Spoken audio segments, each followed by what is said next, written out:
Hello everyone, my name is Heather and welcome to the channel Bookables and welcome to one of my favorite videos. Today I'm talking all about vampires. If you don't know, hello again, my name is Heather and I love vampires. I've always loved vampires. My first love of it fell when I was only at the really ripe age of like 12, way too young, of Buffy the Vampire Slayer. That was my first ever kind of experience with vampires, and I really fell head over heels for Buffy. Wondering what team I'm on, I will always be Team Angel. That is me. I will die being on Team Angel.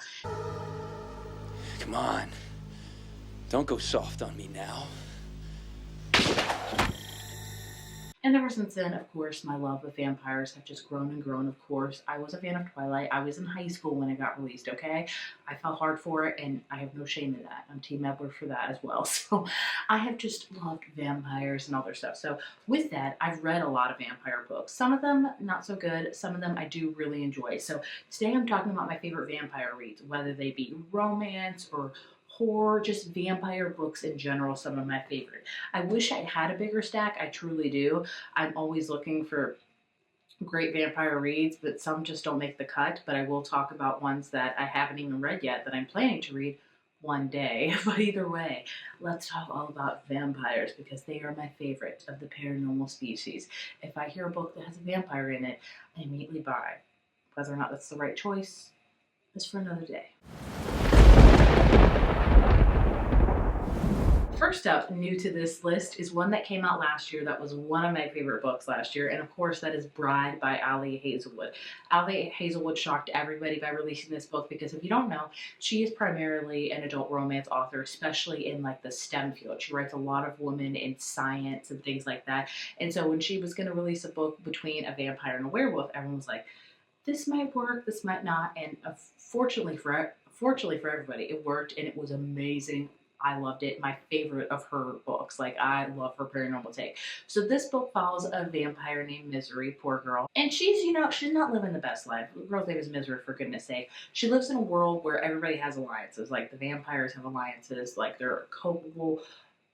They're okay with the humans. They're okay with the werewolves. But a war might be brewing. So the vampires are trying to secure their alliance with the werewolves. So her dad's like, I'm going to marry you off to one of like the werewolf pack leaders named Lo. And so she doesn't want to do it, but she also has a side quest really of her best friend that's a human has gone missing. She hasn't seen her. And so she's going to marry this guy to try to figure out more information about her best friend because she feels like she could because maybe the werewolves know something. So this whole book is about her marrying Lo, who's a werewolf. So a vampire and a werewolf get married. Who would have thought it? And her becoming interested and her kind of learning about the werewolf pack, about how much warmer they are, about how family oriented they are. Maybe she starts developing feelings for Lo. Very steamy, very like alpha fan fiction, if you will, but I ate it up. I loved it. I think if you're a big fan of vampire romance, this is a definite read. If you're just looking for straight vampire, either way, I loved it. Her second one just came out. It's going to be Werewolf, but I am just so excited she's taking this paranormal journey, and I'm glad we're going with her, but an amazing vampire romance. Actually, a lot of these I have are vampire romance because I do enjoy them, but I will try to shake it up. I have The Serpent and the Wings of Night. I read this one years ago because Fourth Wing had come out, and I read it, devoured it like most of us. It was just like candy, like just dragon candy.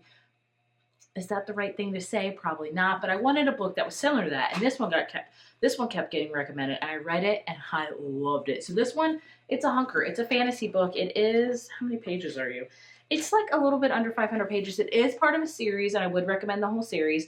So this book follows a character named Mariah, who is the adopted human of a vampire king. And she has been training for this thing. I forget what it's called. The Kinjari, I think that's what you say. It's a legendary tournament held by the god of death herself. So she's been training years for this. Like, she is like a deadly weapon herself. And it's going to be interesting because she's like the only human. Because usually vampires, because she lives in a world of vampires, enter this contest, and so she is really trying to enter it to become a vampire so she can be with her adopted dad forever. And of course when she enters, it is freaking bloody. It's like the Hunger Games, just just insane. And there she meets a guy named Rain, who is a vampire, and he's very dangerous. But she's like, I need to make some alliances because she can't be alone. And so it goes from there. It just says that the throne of House of Night brews, shattering everything that Oriah thought she knew about her home. And Rain may understand her more than anyone, but their blossoming attraction could be her downfall in a kingdom where nothing is more deadly than love. I loved it. Again, it's steamy, very fantasy based. So I would say like this is vampire romance, but it does have a lot of fantasy elements into it. I really, really loved it. I didn't love the second one as much. And then she also has another one. It's kind of like a companion one, and that is The Songbird of the Heart and Stone. This one follows one of the characters that was in this, and the second one just got released, and I haven't read it yet. But this is vampires again, so if you just want like vampire fantasy and stuff, I would recommend this instead of another one that's really popular. I think I don't know, it's by Jennifer Armentrout. I do not like that one. I don't. Okay, moving on. Next up, I have my funnest vampire read, and that is My Roommate is a Vampire by Jenna Levine. This one came out a few years ago. Of course, I was interested in it because the cover is very pop art. I mean, it's just really cute. It makes no sense. This book makes no sense. Like, if you just have to suspend your you just have to suspend your belief on this, because it's just like, really, really. This is about a character named Cassie who is getting kicked out of her apartment. She doesn't have anywhere to live, so of course she looks on like the want pages, and she finds this apartment that's like way too good to be true, with a great price in a great neighborhood, and she's like, this is too good to be true because it is. But nevertheless, she moves in and she meets her roommate Frederick, who is very, far from normal. He sleeps all day, is out all night, and talks like he walks out of a Regency romance novel. He also leaves Cassie heart-melting notes around the apartment, cares about her art, and asks about her day. And it says, when Cassie finds bags of blood in the fridge that definitely weren't there earlier, Frederick has to come clean. Of course, you can guess, her roommate is a vampire. And steaminess happens from there. It was cute. It was fun. I really enjoyed it. Again, did it make any sense? Not a lick, but it was fun. This is part of a series.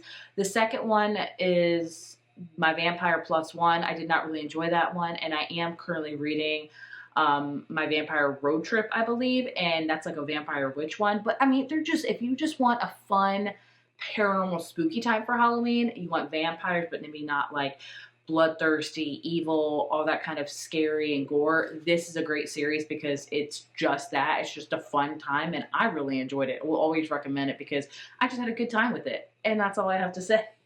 Moving on to another one of my favorite romances, vampire romances, I should say, that a lot of people don't love. I love so much, and that is Reborn Yesterday by Tessa Bailey. I read this many moons ago when it came out. She self-published this one, and I'm a big fan of Tessa Bailey. She's a very good palate cleanser for me. Like, if I'm ever in a book funk, I can always turn to a Tessa Bailey book because they're just quick and fast and fun. This is a paranormal one. So this book follows a character named Ginny, who is a mortician. Her and her dad own a funeral home, and one night she's working, she's embalming, doing all the mortician things, and then her patient just suddenly sits up and wakes up, and she's like, what the? And then it's Jonas, and you learn that Jonas is not like typical guys. Jonas is a vampire, and it's very secret in this world to be a vampire. So he's like, I have to erase your memory, but they also have really big feelings for each other. Again, this book makes no sense. This is all about mated fates and things like that, like their soulmates and stuff like that. But I ate this up. This is a trilogy, and I have read all of them. This is for sure my favorite of the bunch. I did really like the second one. I did not love the third one, but I'd say if you just want a good steamy vampire romance, this is great. If you're looking for in-depth and things like that, perhaps not, but still, I really, really love this one. Would highly recommend it. Moving on to another recent read, and that is Zom Rom-Com by Olivia Dade. This book follows a character named Edie who lives in a world where just zombies, it's like kind of like The Walking Dead. She lives in a world that just zombies are everywhere. She lives in a house, she has a neighbor, she's in like zones where they have containment, and then at night she's like walking home and she sees a zombie that's about to attack her neighbor, and so she decides to save him, and somehow he brings them into like his like secret bunker, which sounds so serial killery, underneath his house, and she learns that his name is Max, and he's not a human, he's a vampire really, and he's been playing her all these years being like this like kind of stone hippie guy, like, oh, thanks, I don't care about zombies, but he's really a vampire with like this secret fortitude down below him and things like that. And so they learn, basically, they go on a mission together to figure out why zombies are like really being outbroken right now. Maybe the government's not telling them something. I didn't love this one. It's a fun time, yes, but it's not really vampire heavy, nor is it zombie. I don't know. I didn't love it, but it does have a good vampire element. You know, he's been alive for around a long time. His name is Max, but his real name is Gaston. They make that joke so many times. Like, no one does anything like Gaston. All that kind of things like Gaston. You know, Beauty and the Beast.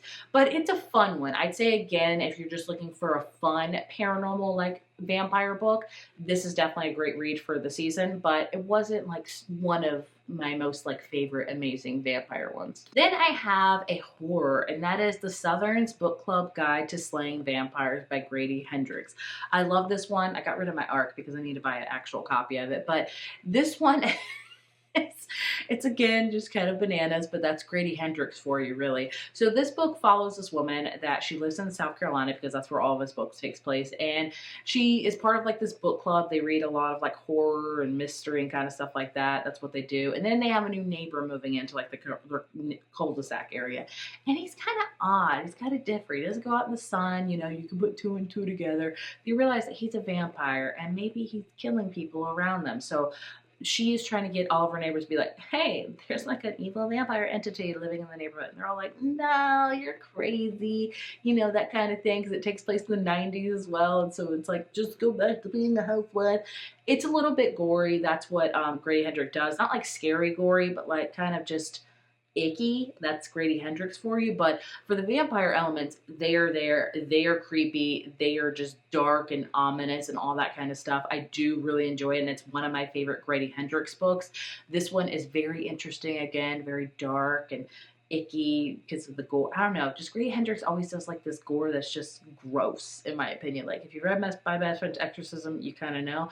But it's still a really good, solid vampire book, in my opinion. I have one that I read last year that I did not like, but a lot of people do. So I'm going to talk about it because maybe you'll like it. And that is So Thirsty by Rachel Harrison, an author I really enjoy. In fact, I would call her like a Halloween staple for me every year. I just finished her newest book, Play Nice, which was a haunted house, which I really enjoyed. But her last year's release, I was so excited for because it was vampires. The cover, oh my gosh, everything immaculate. I loved it, but maybe you'll like it. So it's about these two characters, and they are best friends, and one is more of a wild child. She just goes to the beat of her own drum. She does whatever she wants. And the other one is going through a really bad marriage. Like, she knows her husband is cheating on her. She knows it's just not doing well. She's about to turn 36, and I read this coincidentally right when I was turning 36 last year, and I was like, oh my gosh, is this like an ominous sign? Luckily it's not. I'm not a vampire. Hello. But either way, her best friend decides to come and like take her on this birthday weekend thing, and she's like, we're gonna party, we're gonna have fun, and the best friend's like, I don't know, which she shouldn't have done anything. They get involved with this group, and there you have it. They become vampires like that, and it gets freaking just weird, like really graphic with blood and the darkness and just all of that. The reason I did not like this book, the vampire elements are decent, yes, I will say that, but the friendship was horrible. They both were horrible. They were so codependent on each other. The best friend that was wild, like, just did not care about anybody but herself. Any sort of reckless decision she could make that would affect other people, she would do. She wouldn't care. She did not give a crap about anybody but curing her hunger, you know, because she's a new vampire, things like that. You know, that's just me. I think, you know, all of Rachel Harrison's books have that kind of horror element, yes, but they also have a big plot point of like friendship or like family. This one was obviously about best friends, but I didn't buy it at all. I really didn't, but you know, I still wanted to mention it in case you want to read it and check it out. Like I said, the vampire element is decent. It is very gory and, you know, very kind of sexual, if you will. I didn't like that aspect, but again, the friendship vibe just wasn't for me. And then I have a couple of other ones that I'm still planning to read. Will I read them? I don't know. I want to read them somewhat soon. I think Barry Our Bones, the Midnight Soul is vampire. I could be 100% wrong. I could be, but I mean, I just all of them, like all these 3-in-1 grow teeth. I think they're vampires. I'm not 100%. I want to say maybe they are. I don't know, but I'm just going to talk about it, and you could correct me in the comments if so, because that would help me out. Actually, I need to read this month still. horrible. But I feel like it's going to be about vampires. That's on my TBR for sure. Another one I have is The Radleys by Matt Haig. This one came out a while ago. It's about a family of Radleys. They